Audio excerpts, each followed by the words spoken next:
Welcome back to the Intro to Particle Systems. In this video, we're going to start creating our second and final particle effect, which will be a fire effect, which is going to have multiple emitters. It's going to have a flame emitter, a smoke emitter, and a spark emitter. And in this specific video, we're going to take care of that first emitter, that flame emitter. So let's go ahead and get started. We'll pop open the generic browser. I'm still back in my ZAC particles package. Let's right-click and create a new particle system. And I think I had this in the P Systems group originally. Or I think that's what I was working in earlier anyway. And let's do part underscore, and we'll call this fire effect. And press enter. Now, again, Cascade comes up, and the first thing we need, of course, is an emitter. So let's right-click and create a new sprite, or particle sprite emitter, excuse me. Now, as soon as you create your emitter, get into the habit of jumping in first thing and renaming your emitter, which of course you can do through the emitter name property or by right-clicking and going to emitter, rename emitter. I don't care how you do it, but make sure you do it. That's just a good idea. If you end up with 6, 7, 8 different emitters, looking inside your emitter list, it's nice to be able to quickly tell what each of the emitters are responsible for doing. That's right. So this will be our flame emitter, and currently these funny particles don't look anything like flames. So the next thing I'm going to do is change our material. So let's expand our required module. I'm going to bring up the generic browser, and over in the NV Effects package, if I take my filter, I'm going to set this to a special word. I've already looked this guy up. We have the MFX Fire Offset 01, which is a material that came along with Unreal Tournament 3. And since this is a material that has been put together for use inside of a particle system, do expect to see the particles disappear because, once again, it's going to have a vertex color material expression where it's looking for information to be coming from our particle system. So there we go. Boom, that's right. Gone. As soon as I assign it, our particles disappear. If that ever scares you, make sure you click on wireframe. It's still there. Yeah, just show you that your particles are still trucking and everything's still good. Now, to make sure we have some particles that we can, kind of work with, what I'm going to do is right-click and immediately add a color module. Now, in the last particle system we created, we added an initial color. And what that does is that assigns a color the moment a particle is born. Now, what we want to do is change the color. Actually, specifically, we want to change the alpha value over the life of the particle. So I'm going to go with color over life.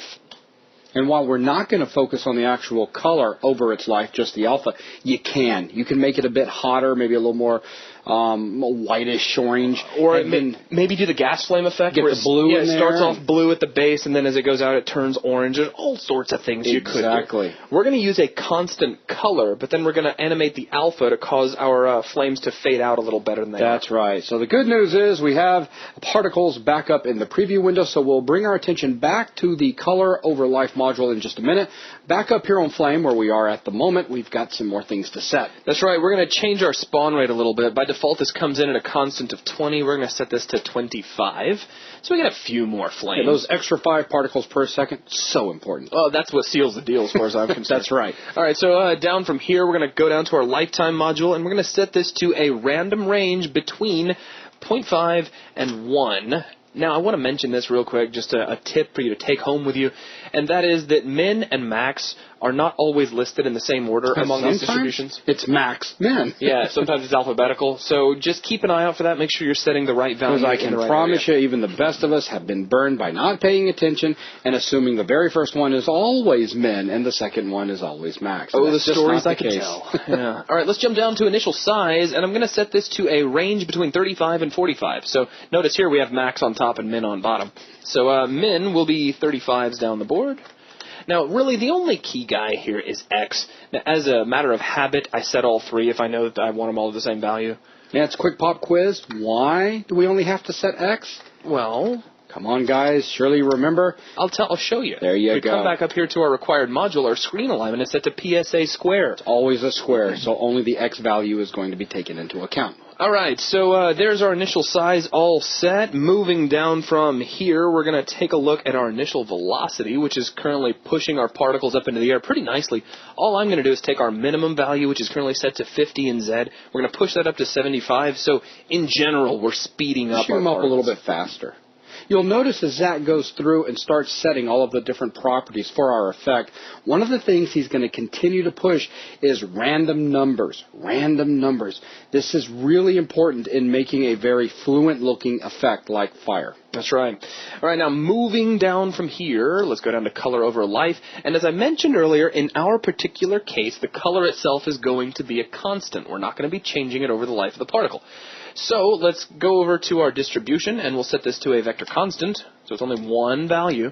And if you just set this to 1 all the way down, you're actually getting the color of the material. I wouldn't mind this being just a tad more orange. So what I'm going to do is take our red value, and we could maybe push that up to 1.3. And you'll notice that really kind of starts to drive those reds, but we still keep that hot look where we're clipping out toward white. So we'll just go ahead and leave it there.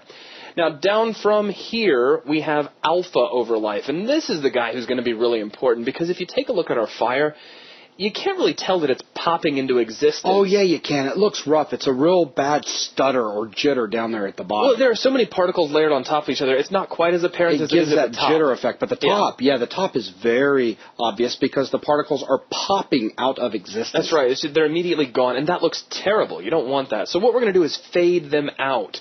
Now, we're going to fade this by creating a curve that changes the value of our alpha over time. And to make sure that everybody understands how this works, I'm going to begin by wiping out any information that came with us.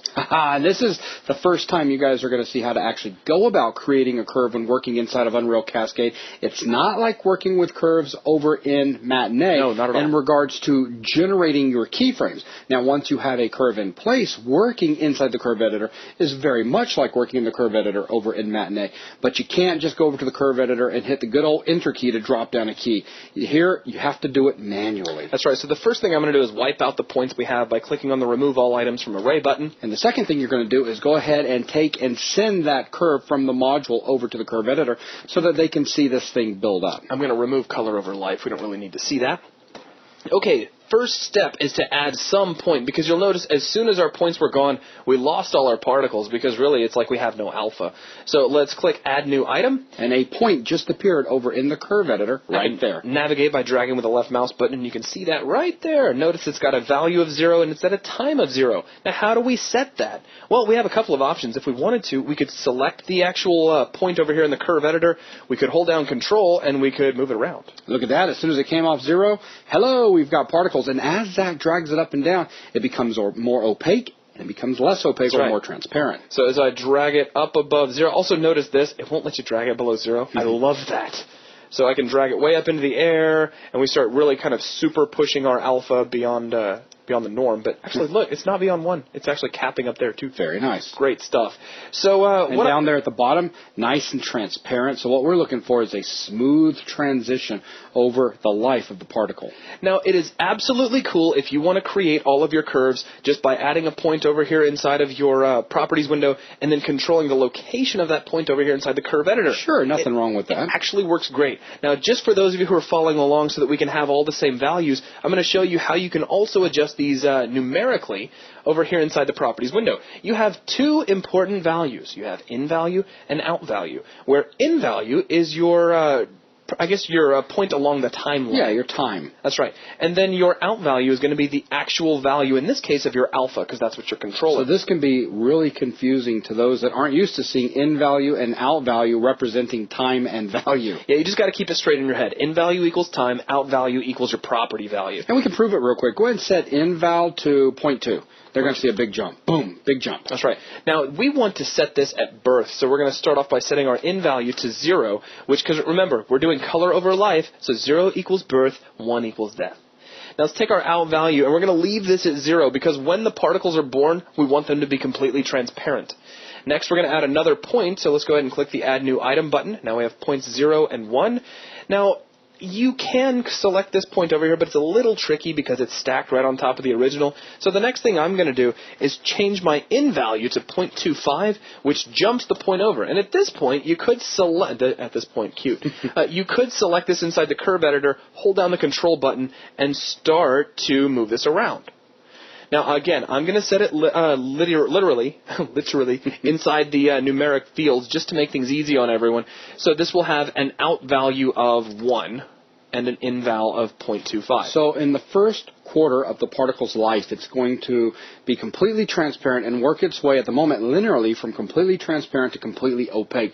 And you'll notice at the bottom where our particles are being spawned from right now, it's much smoother looking than it was a second ago when they were jittering really bad. That's right. Now I do want to mention this. I'm going to do something I'm going to fix. But if you take a point and hold down Control and you move it around, notice it's got a completely different in-val and out-val now. It's now at 0.44 along the timeline, and it has a value of 0.92. But our numbers over here didn't change. All you need to do is contract your values and then re-expand them, and it'll update. There you go. So just as a quick note about that. Also, one more thing, and this will get you, it can confuse you if you're not used to it. I could take, say, this point and drag it over here. And it will switch things when you update it over inside your properties. That's right. If I close up my points and re-expand them, it's going to flip those values around. So now this is 0.0 and this is 0.1. So you don't really have to worry about it. You can build these in any order you want. And as long as you contract your points and re-expand them, everything's going to be straightened out for you. And if you look up in your preview window, you can actually see the effect now as the particles are fading out at the top. It's weird. Getting ready to die. It almost looks like there's a shadow right there. Yeah, it does. It's kind of strange. Anyways, let's put everything back the way it was, and I'll just do it by hand over here with the numbers. So in-val, we'll set to 0. 0 and 0. And 0. And then for 1 will be 0.25 and 1. That's right. Okay, so now we are ready to I'm not continue. 100% convinced you got that very first one. I don't think I did. We need to make sure that's 0. All right. There we go. There we go. Now things are looking good. Let's go ahead and take a look at our third point along the curve. So we'll add point number 2 technically because this is a zero-based counting system. And again, notice that all of our flames disappear because this third point has been added and its in values at 0. So it's like we're contradicting ourselves. We have a third point which is saying that at the beginning of your life, be 0. Right. And the curve is in essence kind of wrapping around. It's kind of, well, kind of confusing. Kind of scary. Yeah, kind of scary. We're going to set our out val, though, to 0.75. And we'll start getting some nice fade out to 0, but the problem here is that we're fading out to 0 only 3/4 of the way along the life of our particles. So we have a whole nother quarter of our lifespan where we don't even see our particles. So we're going to set our out val to 1, so we're holding this value all the way to the end of our life. And we can actually see that reflected. And of course, here. now you can tell in the preview window that at the top they are once again popping out because we have yet to set up it to fade out. Which means we need a fourth and final point, which we will set our our in value to 1, and we'll leave our out value at 0, and now we are indeed fading out. Very nice. All right, things are looking really good here. The only thing I'm going to do, and it's a matter of personal taste. Me personally, however, just playing with particles and whatnot, I feel like I can actually see, or maybe it is just feel, that linear progression from fading, and I would prefer this to be a smoother curve, so I'm going to hold down Control and Alt here in my curve editor, and we'll draw a marquee selection box around all of our points, and I'm going to set these over to auto tangents, and then I'm going to flatten the tangents to the axis. So we're smoothly fading in, and then we're smoothly fading out. Very nice. To me, it just looks a little better. Flame looks really hot, too, by the way. Well, that's good. It's fire. That's right. Okay, so there's that. Much better. No longer jittering at the bottom, and it's not popping really hard at the top. All right, now the next thing we want to do is change the nature of our creation so that we're not creating all of our flame particles from the exact same point.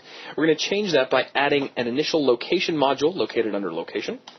And this allows you to specify an area from which to fire out your particles. So let's take a quick look at this. Now, we do have a new button that appears here, so just so nobody gets confused. This is an indicator that we can turn on, and it just shows you this initial location. And as I make changes to the properties here, you're going to see this change shape a little bit to give you a graphical representation of the area from which you're emitting your particles. Actually, yeah, exactly. You're going to see a plane that we're going to be using in just a minute for the emission. Right now, everything is set to 0, 0, and 0, so we're really emitting from a point. Now, as Zach goes through here and makes these changes, you're not going to see a lot of difference yet. There's a lot of different modules that really need to be stacked up inside this particular emitter here before we get the final fire effect. But here Zach has gone in and set a -4 by +4 plane, and if he rotates, you can actually see the plane representation in the icon that's drawing right there where the particles are being emitted from. Or we could, well, I guess if we turn it off, we don't see it. Although I can turn off rendering there. So now you can see where they're coming out. In a minute, he's going to set it up so the particles start out at birth effect at a smaller size and then scale up. And it's going to help confine the effect just a little bit bigger. Now, of course, if he wanted to, he could have set that to, if you want to have fun for a second, do like minus 44 to 44. Oh, sure. I mean, we'll make it very noticeable. Look at that. Oh, hang on. Whoops. I forgot my minus sign there. And we'll set this up to 44 and 44. So now we have this great big sheet of fire, but this is separating things a lot. So much so that you would have to come back up to the emitter and crank up your spawn rate. There you go. Now the building's on fire. Yeah, Quick, get out. You're lighting everything on fire. So the pyromaniacs in the room are probably really digging this. But let's go ahead and turn things back down. I'm going to change values. We'll go with -5. Okay. I think that extra 1 is going to make all the difference in the world. Again, it's going to sell the effect. That's what's going to sell it, and that's a lot of fire. That's a lot of particles. That's a lot of particles. So let's. You now have a flamethrower that's pointing straight up. Yeah. So we're going to pull that back down to, I think it was 25 a minute ago. All right, so when it's that low, you start to get some nice breakup in there. Of course, right now you might be looking at this, if you're completely new to creating particle effects, you might still be looking at this thinking, it still just doesn't look right. That's because I'd agree with you. And that's because at the moment we're not controlling everything that we can control to make this look like a nice fluent flame effect, where we have things like swirling flames where they're rotating around. And well, you got to remember that in real life, fire is not a sheet of planes of the same picture over and over. And we don't have, I can't say we don't have, but in this particular case, we don't have access to several different pictures for our fire. So we've got to fake it a little bit. We're going to spin our flames around a little bit and make them look different. All right, the next thing, though, we want to do is to change the size of our little particles as they go through their life. And I'm going to do that with a size scale module. I almost said operator. So size scale, and what this will do is kind of act like a multiplier from the initial size. Okay. So let's come down and check out its properties. Now, I want to animate this. I want to change the value over time. So that is going to warrant that I bring in a curve. So let's go ahead and go to our distribution. We're going to add a vector constant. A vector constant curve, excuse me. Now, this has no points by default. Let's go ahead and send that curve on down to the curve editor. Okay, I'll remove the alpha curve that's already over here, and let's send this down into the editor, and we'll create our first point, which has an in val of 0 and an out val of 0 as well. So basically we're saying at the birth of the particle, we would like for the particle size to be 0, 0, 0. That's right, yeah. Again, notice that things are a little different now, where before we were working with a single scalar, a float. So yeah, up under invalid, just put the out val, but now out val is actually 3 different properties. And I'm going to set this, let's say our in val is going to be 0.3, so at a third of the way along our lifespan, which in this case, because it's the first point, means from birth all the way up to a third of the way along our lifespan, we're going to have a value of 1. Now, if you want to, you can go ahead and set y and z as well, but because we're using PSA square, really the only one you're listening to is x. So we're, again, at a third of our life, we are all the way at 1, and then we're going to add a second point that's going to have an in val of 1, so at the end of our particle's life, and an out val of 0. So you can actually see the particles scaling away to nothing as they go up. Mm-hmm. And as you start to pull back, this is starting to look a lot more flame-like. Because campfires. In general, fire tends to taper as it goes up.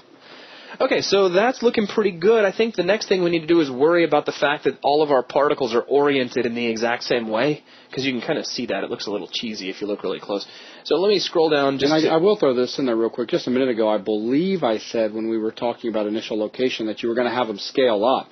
So if you guys want to do that, sure. As Zach here is just going about creating the effect as he sees necessary, then you can just go in there and add a point back at 0, and you just keep adding points, set up a curve that has a scaling up. Do you want to make them scale up real quick? I'll be happy to do it. I'll be happy to do it. Watch this. Let's just go ahead and add point number 3 in this case. I mean, technically it's number 2, but it is a third point. And let's take its out val. I'm going to set it to 0.5 just so I know which one it is. And then let's come over here to the curve editor. I'll hold down Control, and we'll move this back to the beginning of our curve. And notice I have X, Y, and Z, but really it's only X that matters, so I can only move 1 point if I want to, and I'll be just fine. And this time, he doesn't have to take it all the way down to 0. Even where he's got it now has already enhanced the effect just a little bit, where it's not coming out. It's basically scaling up just a fraction of a hair. That's right, but take a look at don't worry about what's going on in the properties window. Just look at the curve editor, and notice that really all that matters is our X curve. In fact, we can hide out the Y curve and the Z curve if we want to. So let's go ahead and just pay attention to this guy. There we go. Yeah. So what we're doing is we can, say, scale all the way up from 0, or maybe scale up from so it's a very 5. subtle effect. And then, again, because we have changed the order of our points, go ahead and collapse your point stack and expand it back out. Very nice. And Looking there you go. good. Now, it's just me. I'm not a big fan of these linear curves in terms of properties like this. So I'm going to set this over to auto. And I don't really need to flatten the tangents, but I'm going to do it out of habit anyway. So we have a smooth transition going up to a certain size and back down. And that creates a nice billow for the flame, which you can kind of feel right there at the base of it. Okay, so now let's deal with this rotation problem. I'm going to right-click here at the bottom of my little emitter list, and we'll add an initial rotation. And what this will do is just simply add a different rotation for each one of the particles as they come out. Now, by default, this is set on a value of 0 to 1, where 0 is no rotation, and 1 is 360 degrees of rotation. So that's going to work out perfectly. We don't even need to change this. But it would be nice if we spun the particles a little bit. So we're going to right-click again, go back down to rotation rate this time, which is, again, rate would imply that you're changing it over time. And we're going to set an initial rotation rate. Let's take a look at its properties. It has a uniform distribution. We're going to set this from negative 0.25 to positive 0.25 so that we have fairly slow rotation and an equal opportunity for us to spin clockwise or counterclockwise. Very nice looking. So yeah, that's looking pretty good. And at this point, we're essentially done with the flame effect. But don't be afraid to go in there and play with stuff. I mean, if you'd like to see maybe more flame particles, you could, of course, go in and change your spawn rate. You can change your initial size to do whatever you want it to do. You can play with your color over life. Have a little bit of fun and experiment a little bit. Or, of course, just follow along, because in the next video, we're going to be creating the smoke effect for our fire. Now let's go ahead and make sure to save our package, just in case anything happens. And that's right. We'd hate to lose our work. And I guess with that, that's pretty much going to wrap up this video. Thanks a lot.